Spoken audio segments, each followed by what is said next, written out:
మానసిక ప్రశాంతతను మనసు స్థిరమైన స్థితిని పొందడానికి ధ్యానంతోటే సాధ్యమవుతుందని రాష్ట్ర కార్మిక శాఖ మంత్రి వాసంశెట్టి సుభాష్ అన్నారు. రాయవరం మండలం పసలపూడి గ్రామంలోని ఉన్న ఓం శాంతి ఆశ్రమంలో బ్రహ్మకుమారి మాధవి ఆధ్వర్యంలో మెడిటేషన్ ధ్యానం పైన 3 రోజుల పాటు శిక్షణ తరగతులు నిర్వహించారు.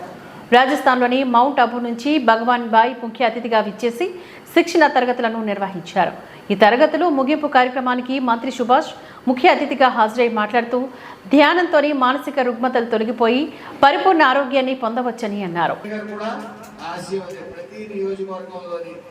ఓల్డేజ్ హోమ్ అనేది ఉండాలి అనేది ఆయన ఆశయం. అలాగే చంద్రబాబు నాయుడు గారు కూడా డిసేబుల్డ్ పర్సన్స్ అంటే ఇంచుమించు పూర్తిగా మంచానికి పరిమితమైన వ్యక్తులకి 15,000 రూపాయలు పెన్షన్ అందిస్తున్నారు. అంటే ఒక రకంగా చంద్రబాబు నాయుడు గారు, పవన్ కళ్యాణ్ గారు ఈ ఎన్డీఏ కూటమి దత్తత తీసుకున్నారు. డిసేబుల్డ్ పర్సన్స్ అందరినీ దత్తత తీసుకున్నారు. అది గమనించి సంస్థకి నన్ను పిలిచినందుకు మీ అందరికీ కూడా నా ధన్యవాదాలు.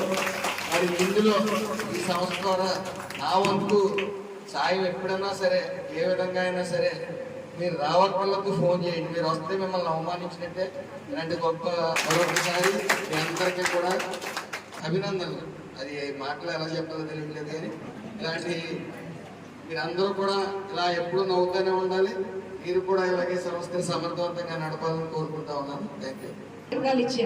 అంటే మన చంద్రబాబు నాయుడు గారు కూడా మన మిస్సెస్ భువనేశ్వరి గారు ఓం శాంతి యువతి అనమాట.